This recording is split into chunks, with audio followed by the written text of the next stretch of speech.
Hello and welcome to another episode of May the Code Be With Us with KSP Rp-1. So I've had a lot of troubles and I'm not even sure if you have already seen this or if I accidentally deleted the footage of the launch. So I was actually a little bit further down the line in this career, and I had already recorded half an episode.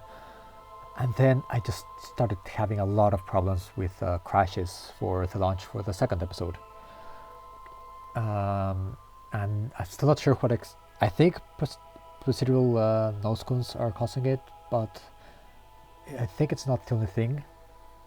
It also seems to be that KSP doesn't like me recoloring the tanks, so I might just stop, just use the default textures for the tanks and that's it, no colors or anything. So well, I eventually had to revert back to a backup persistence file. I thought it was before I launched this rocket, but yeah, maybe the footage I deleted because I just decided to record a completely new episode, and maybe the footage that I deleted was the launch of this rocket. So anyway, this is we have the advanced biological sample capsule here and the probe to return it. I have already transferred it. Oh yeah, no connection. I have already started the program to deorbit, and I gave it a 3-minute wait to drift a little bit closer to the retrograde marker, because I knew we were going to lose connection. And technically the program will work regardless, but I just like to roleplay that.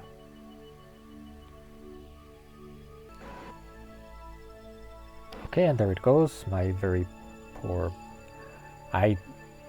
So it turns out that well, actually this should not be using hydrogen. Let's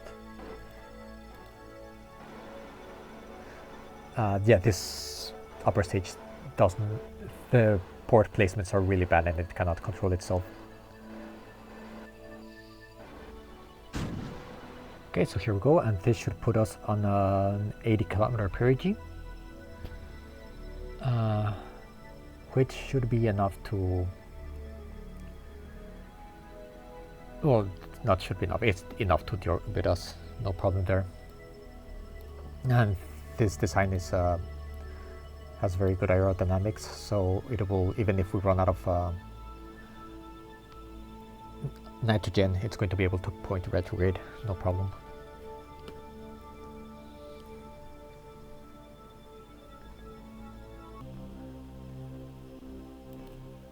Okay, so we're close to the point of ditching our deorbit stage, I guess it's you could call it that. Let's transfer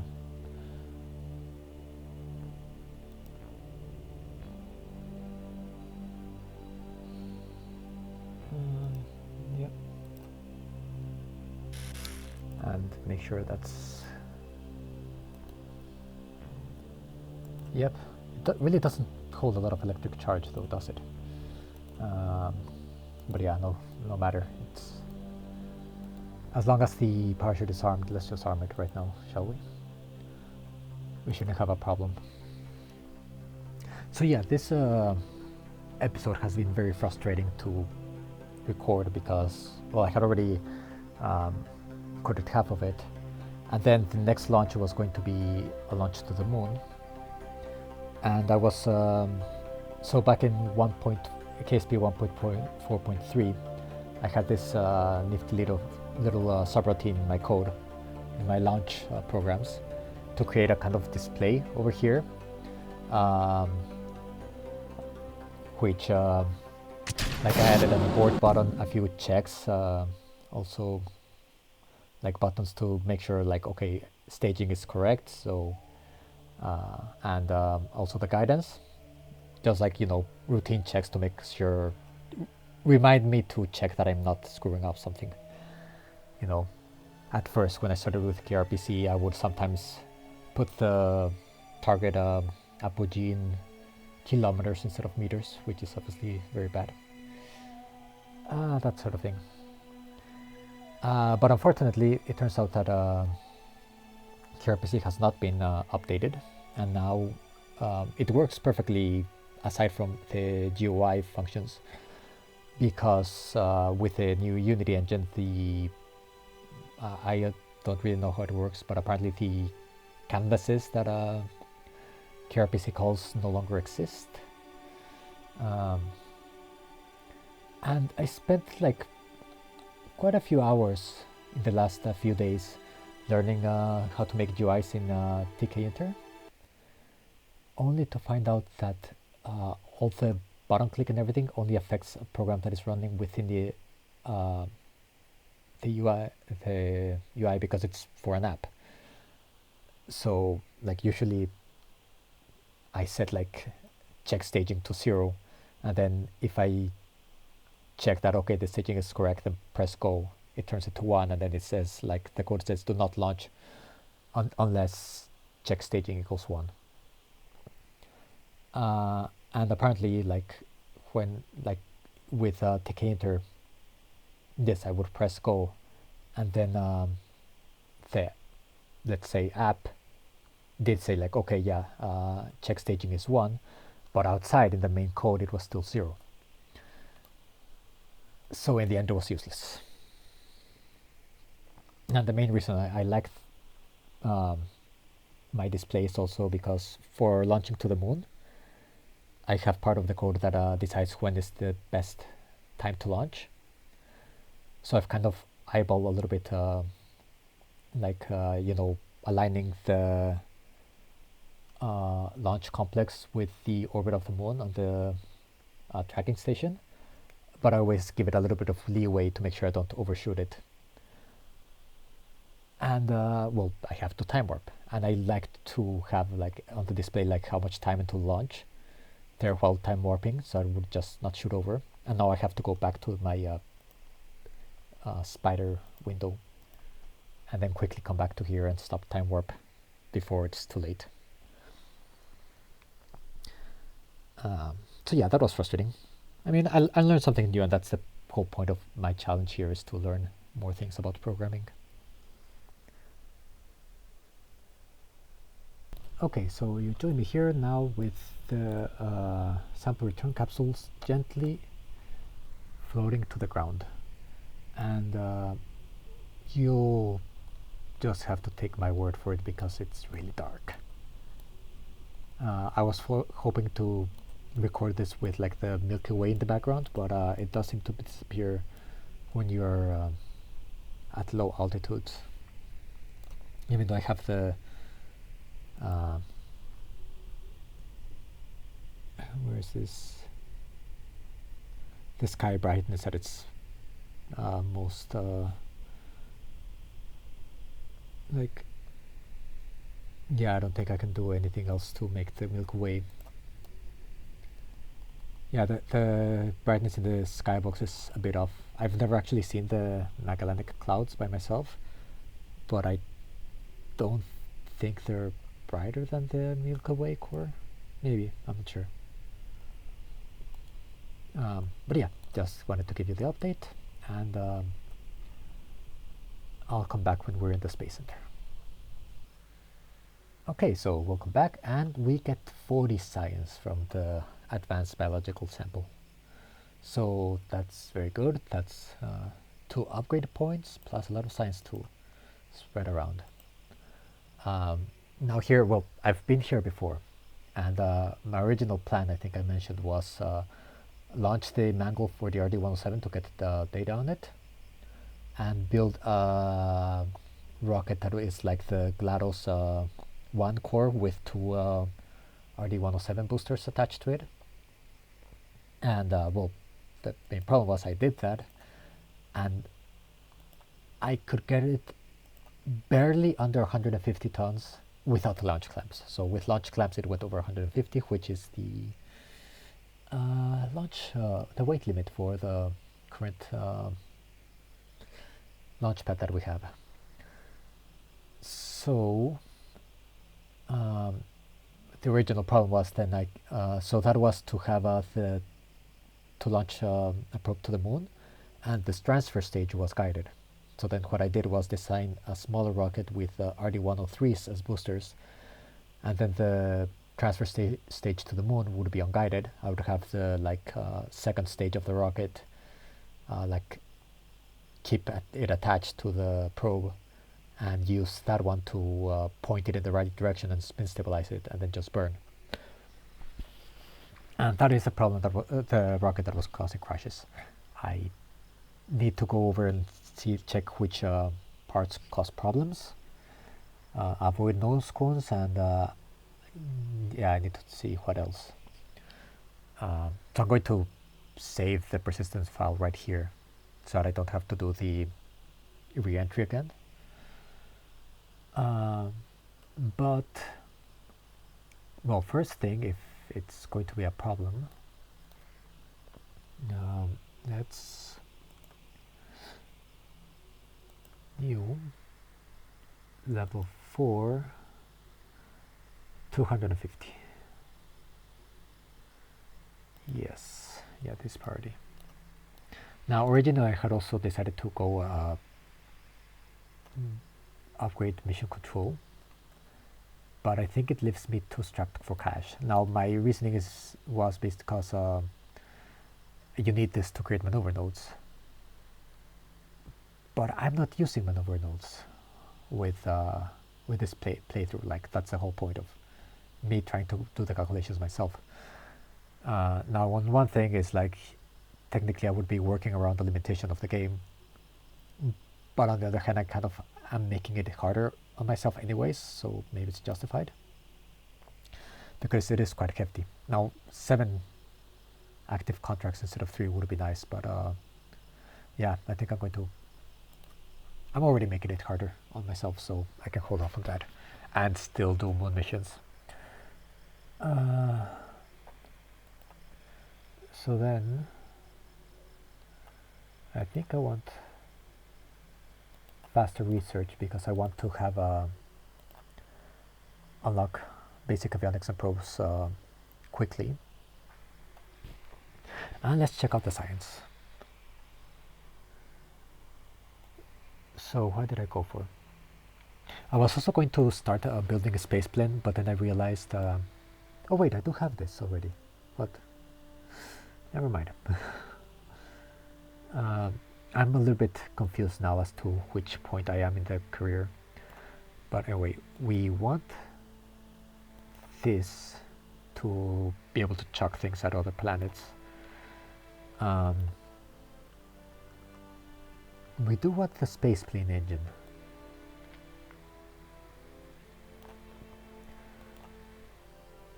But we also want, well, we have for both.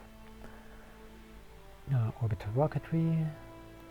What else do we want? We do have, okay, this one doesn't, it just gives us a bigger solar panel, but it's still the same like level 0, so, and since we have like sort of procedural solar panels right now, it doesn't give me much, so we can hold off on that. So yeah, I think this node would be good. This node, and then do I want, well, don't have enough. Okay, yeah.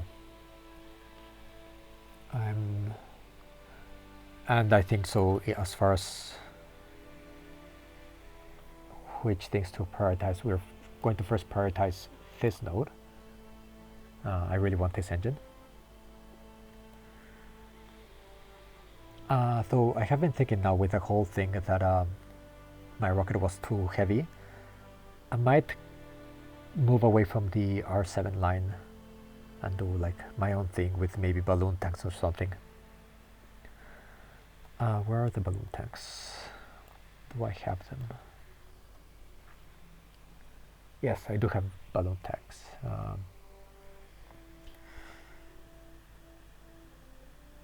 Because yeah, like if I did use the balloon tank, that would definitely put the weight of that rocket under it, and I would have a guided stage. Okay, so I'll have to think of that, and well, still be the same episode, so I'll come back in a little bit. Okay, so here we are with the Monocle Cobra 1 probe.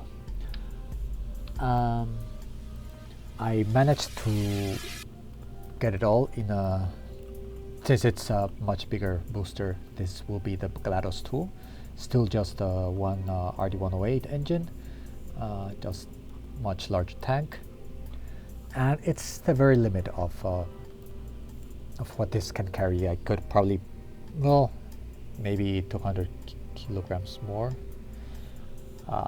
We'll see, I'll probably find another use for this rocket at some point. So as for the probe itself, so this is just a science core. I have placed, since this will only be a flyby, I placed the experiments that lead little time, so early TV camera, mass spectrometer, which, well, yeah, we will be for 2 hours in Moon SY, just, I doubt this will even get close enough or near space. It doesn't really matter, but yeah, hopefully we can get these 2 hours of science. Barometer and thermometer. Actually, is the space low and space high? Okay, good. And then this is just a fuel tank. I think what was causing the crashes was procedural tanks and procedural nose cones. So, like before, when I designed this rocket and it was crashing, I made this tank like match the shape of the probe. So you know, it looked like a little bit more of a like a box sat. But anyway, so we have just an AG. Which is this one? Actually, yes. AG1027, yeah. Here, and we have two thrusters with hydrazine. Actually, let's make sure they're configured correctly. Yes. And I'll talk a little bit more about the flight plan for this. Then here's the AG10 early upper stage and just a single RD-108. I did place, this is going to be maneuvering mostly when this tank is empty of fuel except for the hydrazine. So at this point the center of mass is all the way over here, around there. So these thrusters do give quite a lot of torque for pitch and yaw. So yeah, that's pretty much it. I haven't started building this. I haven't even tooled it, as you can probably guess by the price. I needed to, yes, before I forget. Turns out if I don't limit the gimbal, it oscillates quite a bit. And staging, yeah, everything looks good.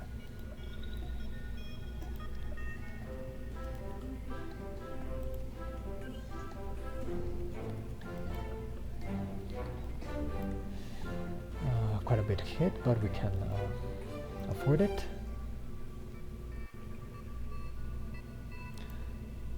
And I did not have to use balloon tanks, fortunately, because that would have been another 50k to purchase, which is quite hefty. I don't think I've ever actually tried balloon tanks, so I'll probably make a rocket with those at some point. So let's see how long this is going to take. Okay, so just 78 days and 20 hours. Not bad at all, actually. So yeah, let's just time warp to that. Why did it? still behaving a little bit weird. Like it acknowledged that I clicked here because it put the time warp thing here, but then it just stopped. But then I'm glad it did, because do I want to sync? I need to start thinking about upgrading this. Let's just do 1 and 1.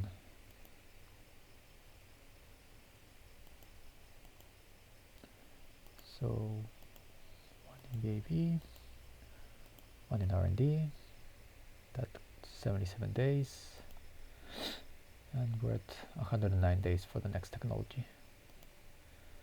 Okay. Okay, here we're ready to launch.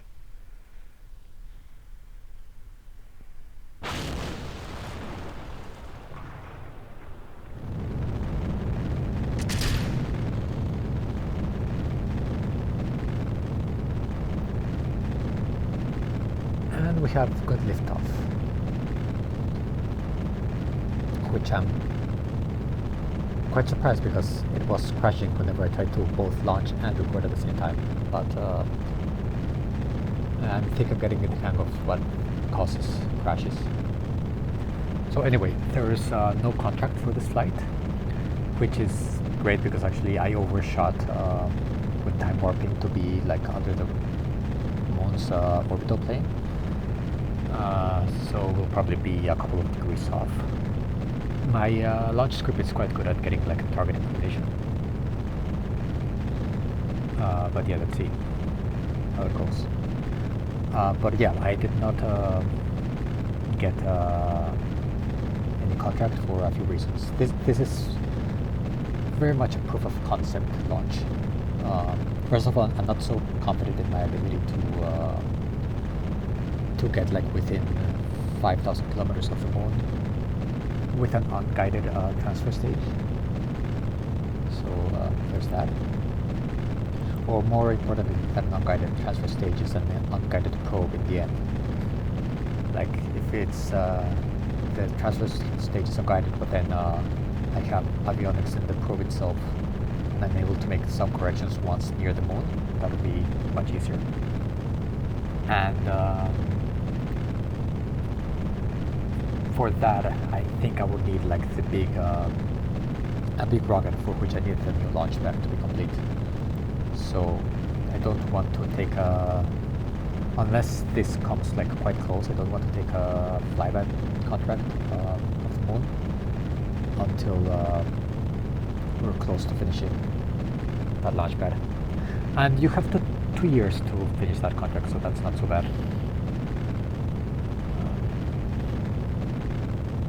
Another thing is, so this is also suggesting that the game is running correctly after so many troubles that I've had.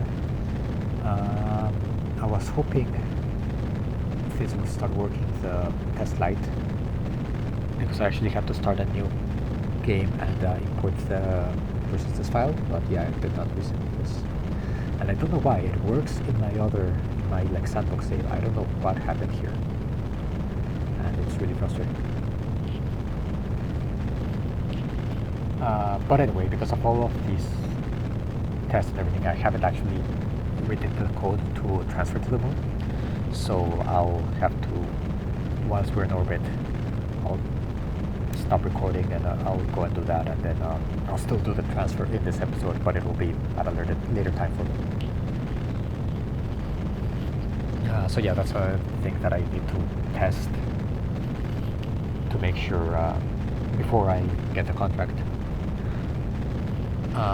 But let's talk about the strategy a little bit. So my idea, and this was inspired by, I've been watching another YouTuber, Justin Wright, I think it's his name.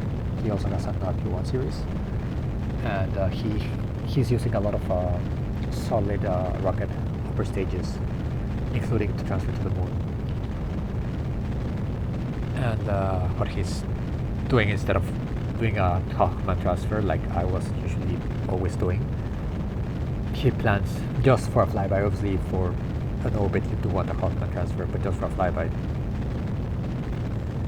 it's easier to just like plot the nodes so that you use the amount of delta V you have in your stage, and that usually gets you a quicker time to get to the moon than if you go Hawkman transfer.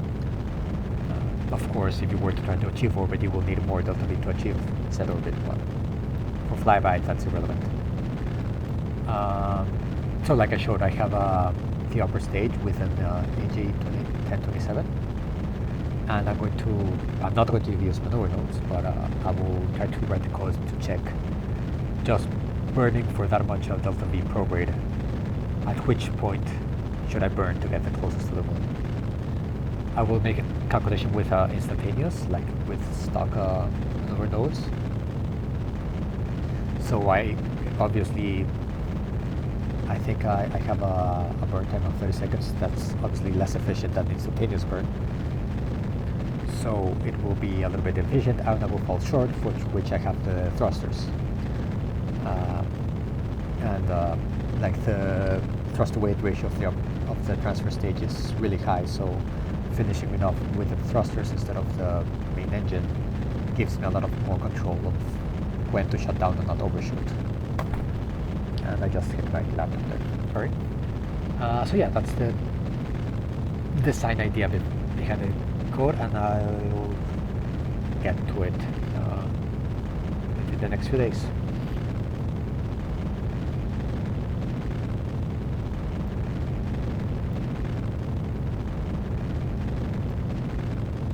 Now, even if there is no contract for this, I am still hoping to get some science, even if we completely miss the moon.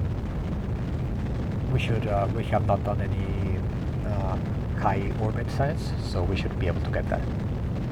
And yeah, that's another thing that I'm testing with this flight, is the antenna. I'm not entirely certain yet how real antennas works. I hope I configured this correctly to be able to send data from the moon. So that's another thing we'll be testing, because it will be really frustrating to get like a lunar flyby while having the lunar flyby contract and then not be able to transmit science because I did not configure the antenna correctly.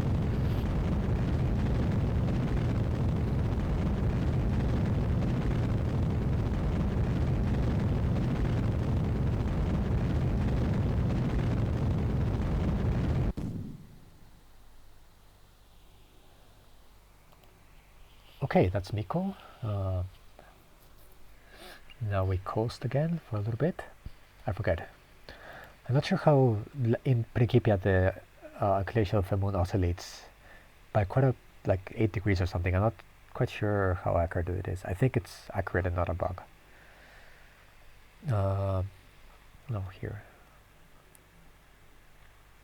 21.36 degrees of inclination. So we overshot it by a little bit. But then hopefully it should correct a little bit once we ignite the second stage.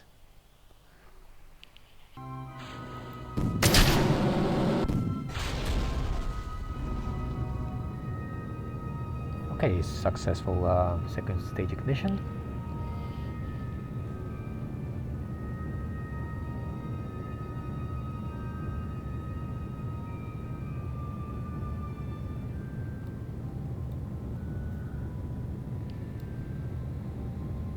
Oof, that's actually rough. So once I separate the second stage, this well, yeah, but no. So my concern was that the probe itself has the solar panels are good enough to recharge the battery, even if it's like at a very bad angle with the sun. But this might just be a little bit too bad, and I was thinking, yeah, like, but what's important is we have more than enough electricity for now. What is important is our orientation when transferring to the moon, and that will obviously change. But yeah, if we were in this orientation when going to the moon, that would be bad.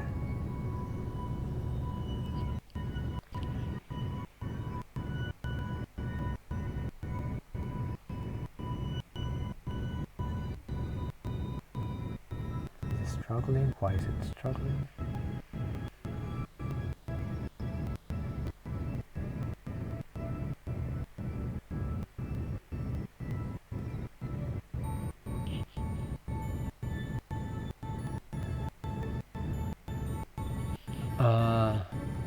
Okay, I'm going to stop the recording to see if it improves the performance.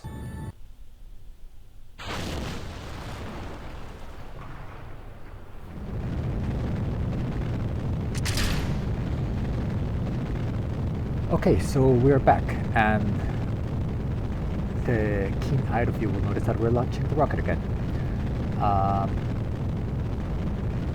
So it took me around 2 weeks to figure out the no, not 2 weeks. I took a 1 week break from KSP and then another week of figuring out the best way to calculate the transfer to the moon. More on that later. But in the meantime, there was an update to Rp-1 and to procedural parts. And the change of procedural parts, I think I kind of screwed up a little bit. I'm not sure what happened there. But when I loaded the save, which had the probe already in orbit, it deleted it. So I had to revert. Luckily, there was a backup just before the launch, so I did have to time warp an extra day. But yeah. And I actually found out what happened, what caused the ridiculous frame rates that you just saw 2 weeks ago for me, but you just saw that part. So with Principia, the moon, the inclination of the moon's orbit changes, and with respect to the Earth's equator, it oscillates between 28 degrees and 18 degrees, I think. It's a combination of, I think, the observation of the moon's orbit and also... Wait. Now I'm not sure. It has to do also with the wobbling of the Earth, I think. Now I really should know these things. Anyways, so at this point, the inclination of the moon is just slightly higher than the latitude of this launch site. So if we combine that with some, I think there's like a 1 degree error in the heading of this rocket, controlled. So at some point during the last launch, it ended up the latitude of the rocket was higher than the target inclination, which it's not the end of the world, except that in my script I have a routine that says, like, during the second stage, basically takes the latitude and then calculates which direction it should be pointing, assuming it's already going in the right, it's already in the right inclination, because at that point we're very close to it. And that number is undefined for latitudes greater than the inclination. So I was getting an NAN value at some point, and an NAN value does not automatically close the program, it just acts on garbage. So it was just, I think the problem was KRPC sending unintelligible commands to Kerbal Space Program, and that's why it was stuttering so much. And I noticed this because like it was still going on, the program and the rocket, but I noticed it was not steering to compensate for time to apogee and such. So in the end, I got to orbit. So I don't feel so bad about having to relaunch this. It got to orbit. It was just a slightly eccentric orbit, and I was like 1.5 degrees off from inclination, something like that. And so it wasn't too tragic, considering that we don't have a contract for this. So yeah, that was what was going on. And then, well, regarding the algorithm to transfer to the moon, well, I already knew the theory behind calculating position versus time of an orbit, using the mean anomaly. Unfortunately, that's for like the way I knew for computing a mean anomaly and eccentric anomaly, and the ways you can easily find is for elliptical orbits. However, with the delta V that we have in the transfer stage, it's going to be on a hyperbolic orbit. So I spent a couple of days programming it with the equations used for elliptical orbits, only to find out that they were useless because eccentric anomaly and mean anomaly are undefined for hyperbolic orbits. There is an equivalent, but you have to calculate them differently. I found a lecture by, I think it was the University of Arizona online, that gave the whole process of calculating them. And actually, it was the 5th lecture in like a series of lectures that I actually decided just to go through it all, learn something new. And by the time I got to hyperbolic orbits, I was doing the sample problems without any issue. But then when applying them to my program, I was getting weird numbers. And after just trying and figure out exactly where my error was, turns out the error was that the equation in the lecture was wrong. Yeah, that was frustrating. So I could get all the numbers correct in the sample problems because the sample problems were using the correct equations. A bit of an oversight there for whoever gave the lecture. So yeah, eventually I found another source for ways to compute this that included the derivation.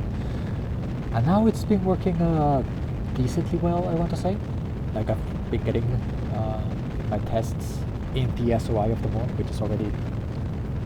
It will already be a success for this mission since there's no contract to get below 5 megameters. Like really this, if I just get science from the moon, I would be happy. So yeah, that's how I spent 1 week with this whole issue. But let's see how it works now. It's time warp 2. I'll just come back when we're in orbit. Okay, so we're in orbit. Target inclination was 21.36, so a little bit less than 36 something, so a little bit less than 0.3 degrees off, which is not bad. And mostly circular orbit, which is useful. We'll go into that in a little bit. We do want to dump the rest of the... Perfect. So let's get this.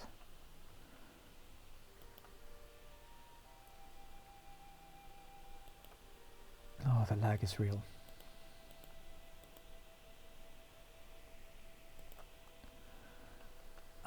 I need to check first of all before running the code, which is the angle.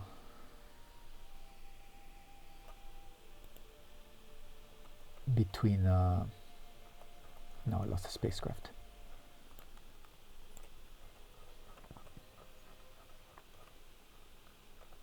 Between the spacecraft and the moon, and I want it to be greater than 150 degrees. So yeah, this will have to time warp a little bit. Okay, so program is running.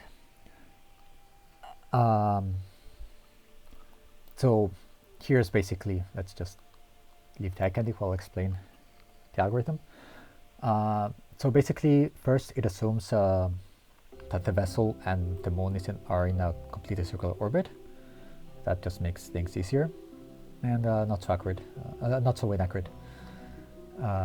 It takes the moon's semi-major axis as radius, and then the current position of the vessel as radius, like the radius of the orbit of the vessel currently.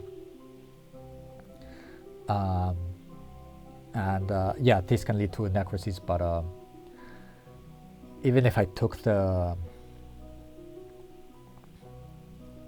I did a full calculation of all the orbital parameters of the vessel, it will still be inaccurate because with Principia the irregularities of the Earth cause the orbit to change. If you notice, the inclination already went from 21.9 to 21.4. So, and apogee and perigee have changed as well.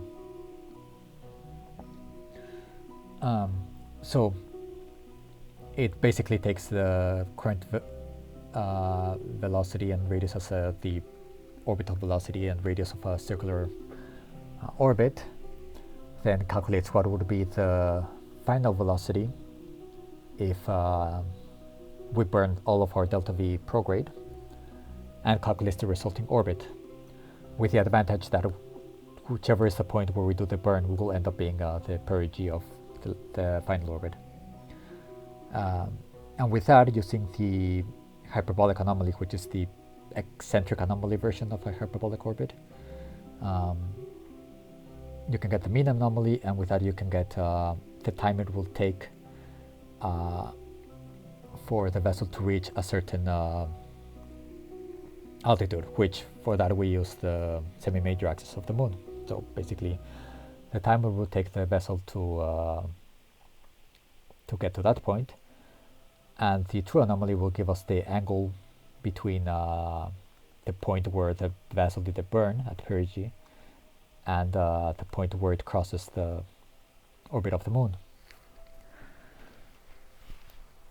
So that basically gives us the angle at which we need to the angle between the vessel, Earth, and Moon at which we need to do the burn. Also taking, of course, into account the motion of the change in angle in position of the Moon from when the burn takes place to when the vessel actually reaches the lunar orbit. And then after it does that, it calculates like time until the vessel reaches said angle, and then waits 80% of the time. And the reason for that is, like I said, the radius and velocity are going to change because it's not a perfectly circular orbit, and because the Earth also messes things up a little bit. So after 80% of the time, it recalculates, rinse and repeat until it gets to the angle that it needs to do the burn. And then it's just going to, so this part doesn't have a avionics control. So it's going to use the second stage to aim itself, and I have these solid rocket motors to spin stabilize it, and then just fire it off. Now, because I'm taking the delta V as being instantaneous, of course, since it's non-instantaneous, there's some inefficiency. So the last part of the program, it calculates the orbital energy of the theoretical final orbit, and then once this engine cuts out, if the orbital energy of the vessel is less than that final energy, it will use these thrusters to increase it up to that point. Now, in theory, it should be less because, like I said, it's not an instantaneous burn, so it's inefficient. However, I think with the position of the vessel and the moon, the energy of the orbit keeps increasing a little bit, so it may already be past that energy when the burn is finished. But anyway, now that I've explained that, and I don't know why I moved the camera away from the really awesome shot with the sun behind it, we have to wait this many seconds. Well, some have passed. So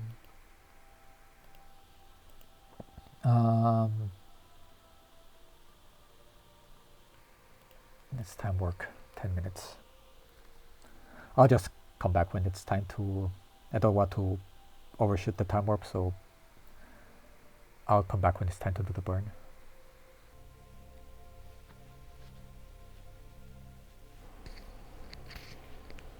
Okay, so we're now putting ourselves prograde.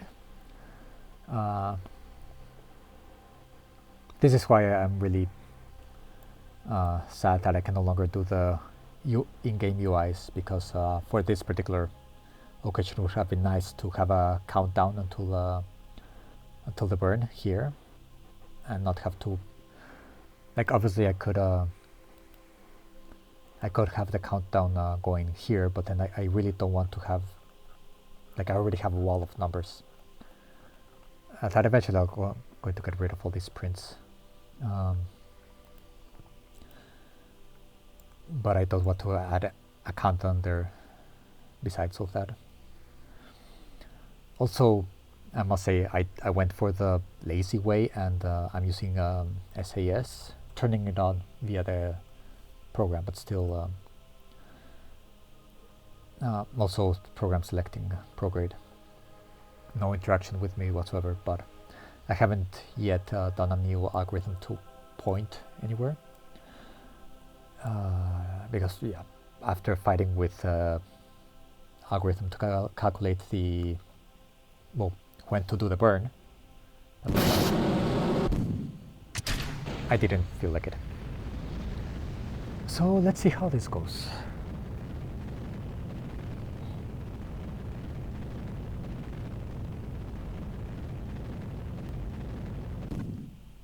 Okay, no problems with the burn, and it did not use the RCS. Let's see. So the target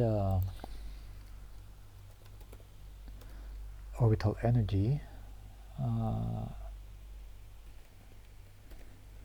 would have been this many joules, and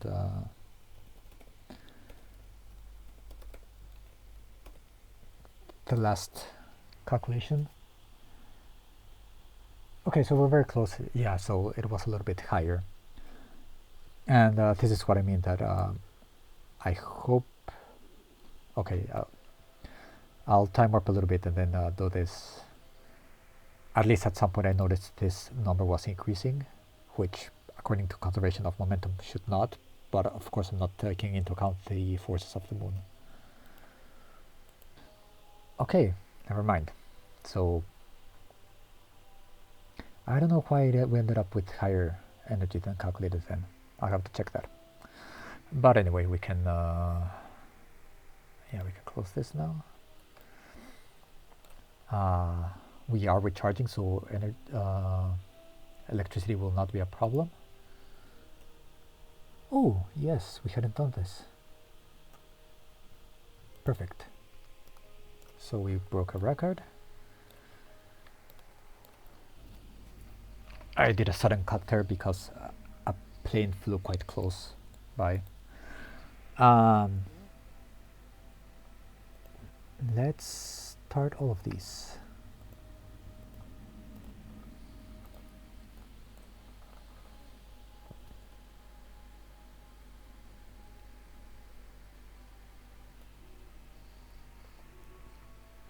Okay, first probe to reach space high over Earth, and we're getting some science done. Which also means that we're not recharging, so I have to keep that in mind. We have good connection though, so no problem there. And I want to have this not complain about the electricity on the second stage. I need to remember to put those things to debris. Oh, okay, auto-saving. Where is the moon though? There. So let's see how close we get.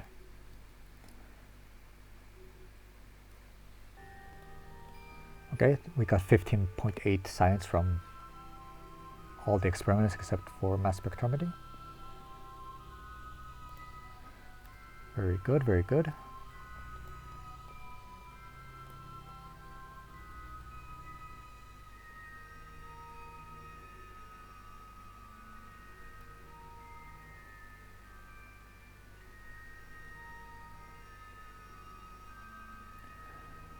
10 more credits for mass spectrometry, and we have another KCT upgrade point. Perfect. Now let's see if we get to the moon.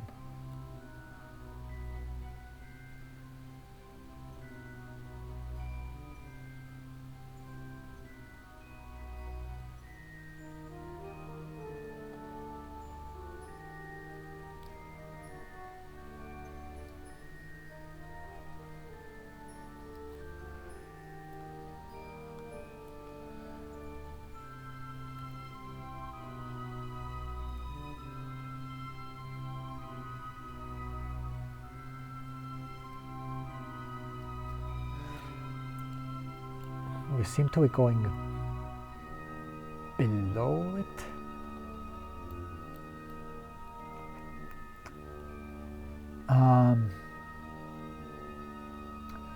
Inclination was way off. What the hell happened there?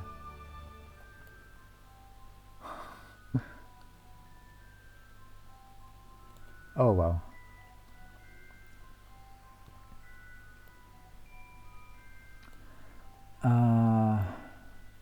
Right.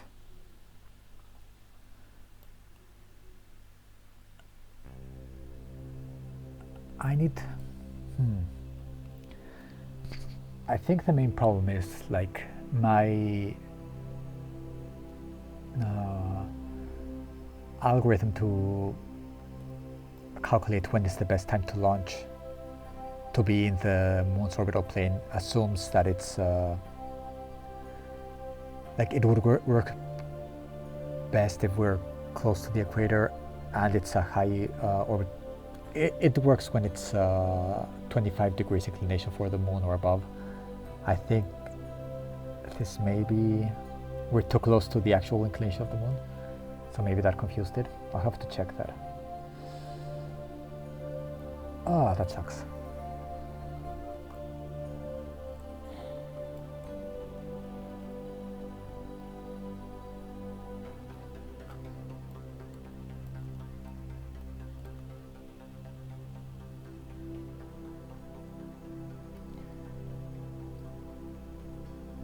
Well,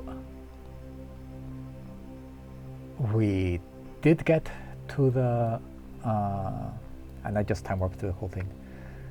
We did get into the moon sphere of influence, so I think we got another upgrade point. Or maybe it was just lingering from the previous one. We'll see when we get back to the Space Center. So my actually look quite in line. So the algorithm for calculating when to do the transfer burn works quite well. The problem was the inclination was way off. So I'll just go through the flyby until we get a... Also, the other thing I was worried about, we do have communication at the distance to the moon. But anyways, I think this episode is getting quite long, so I'll just follow this flyby through, see if we manage to get also science from Sun's orbit. I think we will lose communication before that, and I'll see you back at the Space Center. We are back. Unfortunately, the probe did lose contact just before leaving the Earth's sphere of influence, but no surprise there. But we have 3 available.